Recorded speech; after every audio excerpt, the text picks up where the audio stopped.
सवाल हमारे अखिलेश भैया से, जो सर के नाम पर, SIR के नाम पर पूरे दिल्ली को कल हिला रहे थे, कल ही हिला रहे थे, वो दिल्ली हिला रहे थे और उधर मुसलमानों का दिल हिल रहा था।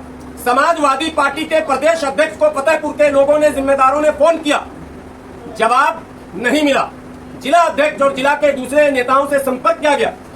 अब तक जो रिपोर्ट है up to now, Samajwadi Party समेत तथा कथित धर्मनिरपेक्ष दलों के किसी भी नेताओं का जो रोल, जो भूमिका उनकी होनी चाहिए, वो अब तक नहीं सामने आई है। मतलब क्या समझा जाए? कानून के साथ खिलवाड़ हो, धर्म विशेष का अपमान हो, धार्मिक स्थल पर हमले हो और आप चुप रहे। किस संविधान की बात आप कर रहे हैं? कौन सा संविधान आप लहरा रहे थे कल दिल्ली की सड़कों पर? और उनके एक हमारे नेता हैं, रामपुर के सांसद, हमारे दोस्त ही है, वो तो जान कल दे रहे थे, मैं आत्महत्या कर लूंगा। मैं कह रहा हूं संविधान और संवैधानिक व्यवस्था पर अगर खतरा है तो आपको बोलने का अधिकार है, बोलना वाजिब है आपका, लेकिन ये दोहरा चरित्र आपका स्वीकार नहीं किया जाएगा। जब आप पर बात पड़ती है तो आप उछल जाते हैं और जब समाज पर बात पड़ती है तो आप मौन धारण कर लेते हैं। तो भारत का मुस्लिम समाज विशेषकर, अब मैं देश के बहुसंख्यक हिंदू भाइयों से एक विशेष विनती करता हूं। पीस पार्टी चाहती है देश में शांति, अमन, चैन, सुकून, भाईचारा, प्यार, प्रेम, और पीस पार्टी संवैधानिक व्यवस्था को स्थापित करना चाहती है। मैं देश के उन तमाम संविधान प्रेमियों, लोकतंत्र पर आस्था रखने वाले लोगों को ये विनती करता हूं, दलगत भावनाओं से ऊपर उठकर, धार्मिक भावनाओं से ऊपर उठकर, जातिगत भावनाओं से ऊपर उठकर देश बचाने के लिए, देश में अमन, सुकून, चैन, प्यार, मोहब्बत को बरकरार रखने के लिए, इसकी अस्मिता, इसकी एकता और अखंडता को बचाने के लिए आप सब आगे आइए। ये भूल जाइए कि हिंदू धर्म के वो ठेकेदार थे जो हमला किए थे, नहीं, ये मुट्ठी भर लोग थे, ये भू माफिया थे। ये हिंदू धर्म के प्रचारक और शुभचिंतक नहीं थे, ये भू माफिया थे। जो असल कहानी है वो है कई एकड़ जमीन है वहां। और इससे पहले सपा के ही, भाजपा के जिला अध्यक्ष जिसके नेतृत्व में ये हुआ था, एक कब्रिस्तान का भी कब्जा करने का आरोप उन पर है। वो कब्रिस्तान भी वक्फ बोर्ड के अधीन है और अब वो इस जमीन को इस तरह से कब्जा करना चाहते हैं। और वो चाहते हैं कि मंदिर बोल दो, बड़ा आसान फार्मूला है, किसी भी मस्जिद को, किसी भी मकबरे को, किसी भी मजार को, किसी भी कब्रिस्तान को आप सिर्फ मंदिर बोल दीजिए, बस सारी जमीन पर कब्जा कर लीजिए। अगर ये ट्रेंड देश में रहेगा तो भारत के मुसलमान अपने धार्मिक स्थलों को कैसे बचा पाएंगे? वो अपने मुर्दे कहां दफन करेंगे? वो इबादत के लिए कहां जाएंगे? सारे रास्ते क्यों बंद किए जा रहे हैं? इस पार्टी देश के प्रधानमंत्री से आज ये सवाल करती है कि प्रधानमंत्री जी, इस मुद्दे पर आपको बयान देना चाहिए। लेकिन गुलाम सरवर साहब, आपने अखिलेश यादव पर आरोप लगाया। अखिलेश यादव ने इस चीज का खंडन किया और कहा कि जब जब किसी मुद्दे में बीजेपी फंसती है तब इस तरीके की हरकत होती है। तो आपको नहीं समझना चाहिए कि जब वोटिंग चोरी का प्रोटेस्ट हो रहा था उसी दौरान ये क्यों घटना हुई? अब आपने वो कांग्रेस और सपा वाला लाइन पकड़ा कि ये हो रहा था तभी क्यों घटना घटी। ये आज पहली बार नहीं हुआ SIR के खिलाफ। बिहार जाम हुआ है बुरी तरह, आपको पता है, बिहार का चक्का जाम हुआ था SIR के खिलाफ। SIR के खिलाफ लगातार लोकसभा में भी हंगामे हो रहे थे, राज्यसभा में भी हंगामे हो रहे थे। कल जो अचानक जो कुछ भी हुआ, जिस वक्त यहाँ ये हो रहा था उस वक्त वहाँ वो हो रहा था। मेरा कहना है कि अगर हम नाश्ते में रोटी सब्जी खा रहे हैं और किसी ने एडिशनल एक सब्जी दी तो हम एक्सेप्ट करेंगे या नहीं करेंगे? अगर संविधान पर यहाँ हमला हो रहा है SIR के नाम पर, तो वहाँ क्या संविधान की रक्षा हो रही थी? उस प्रेस कॉन्फ्रेंस में अगर इस बात को जोड़ लेते, क्या उनको सूचना नहीं मिली? इलेक्ट्रॉनिक जमाना है, ट्वीट मिनट सेकंड पर होता है। तमाम खबरें ANI और कैसे मैंने सोर्सेज है, लगातार खबर होती है। तो जब राहुल गांधी जी, अखिलेश जी यहाँ जेल में, थाने में बंद थे और मीडिया से बात कर रहे थे, तो इतना कहते थे कि सिर्फ SIR नहीं देखे, मैं फतेहपुर में भी इन लोग संविधान को लूट रहा। तो हम आज ये बात नहीं कहते।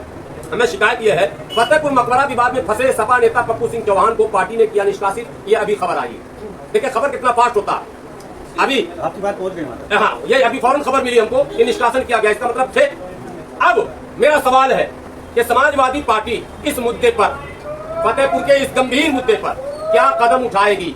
मैं समाजवादी पार्टी के किसी ईमानदारी पर सवाल नहीं उठा रहा हूँ। अच्छी लड़ाई लड़ रहे हैं ना, सरकार के खिलाफ लड़ रहे हैं ना भाई, हम तो शाबाशी ले रहे हैं। हमने अभी 2 दिन पहले ही बयान दिया था कि विपक्ष गोलबंद होकर संवैधानिक व्यवस्थाओं को बचाने के लिए लड़े, हम उसके साथ हैं। लेकिन विपक्ष अगर धर्म के नाम पर भेदभाव करेगी, भाजपा से डराने के नाम पर भाजपा के पक्ष में अगर खड़ी हो जाएगी, तो हम उसे भी एक्सपोज करेंगे। आपके सारे सवाल अखिलेश यादव या मोदी जी से हैं। उत्तर प्रदेश के मुखिया योगी आदित्यनाथ से आपने कुछ नहीं कहा। योगी आदित्यनाथ जी ने कहा कि गुंडा उत्तर प्रदेश छोड़ चुका है, माफिया छोड़ चुका है। लेकिन जितने दंगे फसाद हो रहे हैं, कैमरे के सामने मैं कह रहा हूँ, गौ तस्करी, भू माफिया, ये 2 शब्द नोट कर लें। गौ तस्कर जितने हैं वो वही संगठन है जो संगठन कल फतेहपुर में थे, और पकड़े भी कई गए हैं, एक्सपोज भी कई हुए हैं, लेकिन चूंकि प्रशासन का उनको मैंने सहयोग है, योगी जी का शायद आशीर्वाद है, जिसकी वजह से वो गौ तस्करी खुद करते हैं और मजबूर मजलूम गरीब मुसलमानों को बलि का बकरा बनाते हैं और उनकी मॉब लिंचिंग करते हैं। इसी तरह से भूमाफिया सक्रिय है। वक्फ की जमीन, मुसलमानों की जमीन, मस्जिद की जमीन, मदरसे की जमीन, कब्रिस्तान की जमीन पर कब्जा करने की पॉलिसी पहले की सरकारों में भी थी, अब भी है। अब लठ के जोर पर है, पहले छल कपट से होता था, अब जो है फोर्सफुली किया जा रहा। तो फर्क है सिर्फ, पहले छल कपट से होते थे।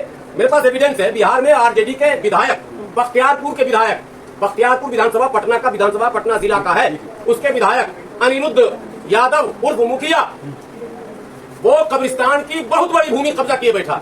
उसको क्या कीजिएगा, पहले पटाते होता था, अब हटाते होता, पहले छल से होता था, अब बल से होता है, ये अंतर है, लेकिन हो रहा। ये प्रचलन रुकना जरूरी है, कोर्ट को भी इसका संज्ञान लेना चाहिए। इस सवाल का जवाब दीजिए कि पीस पार्टी और AIIM और चंद्रशेखर आजाद की आजाद समाज पार्टी, बहुजन समाज पार्टी और समाजवादी पार्टी और IDPS जो भी पार्टियां मुस्लिम नुमाइंदगी की बात करती हैं, वो लोग जो है किसी भी तरह से जो है इन मुद्दों को लेकर जो है मुखर नहीं होती हैं, तो क्या पीस पार्टी जो है उन पार्टियों को साथ में लेकर प्रधानमंत्री नरेंद्र मोदी जी और योगी आदित्यनाथ जी से जो है चीजों को जो निपटाने के लिए कोई पहल करेगी? आज पीस पार्टी का एक डेलीगेशन उत्तर प्रदेश के मुख्यमंत्री से मिलने का समय मांगा है। आज 5 सदस्यीय प्रतिनिधि मंडल मिलने जाएगा, ज्ञापन सौंपेगा, बात करेगा। एक तो बात क्लियर हो गई। आपने बहुत अच्छा सवाल किया है।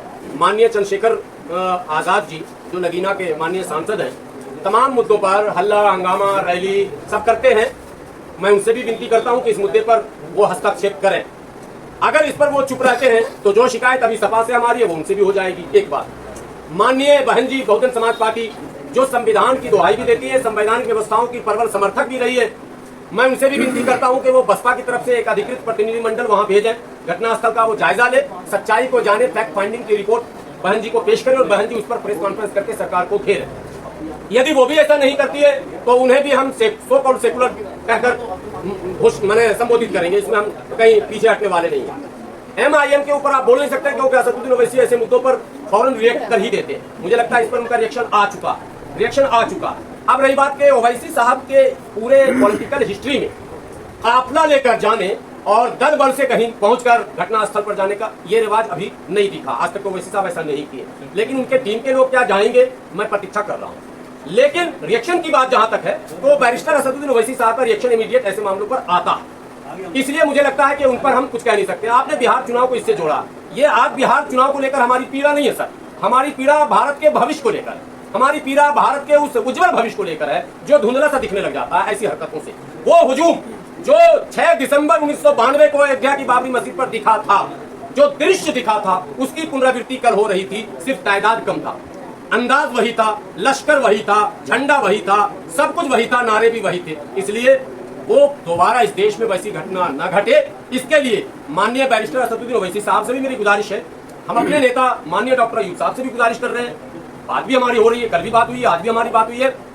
हम सब मिल बैठकर देश में, हिंदू मुसलमान की बात नहीं कर रहा हूं, हम मुसलमान मुसलमान मुसलमान नहीं, देश में संवैधानिक व्यवस्था पर आस्था रखने वाले, विश्वास करने वाले लोग, लोकतंत्र से प्यार, देश से प्यार करने वाले लोग, देश प्रेमियों का जो बड़ा समूह है जो ऐसे उपद्रवियों को गलत मानता है, उनके खिलाफ एक रोड मैप बनाकर, एक्शन प्लान बनाकर हम मैदान में उतरे। ये मुझे उम्मीद है कि ऐसा होगा।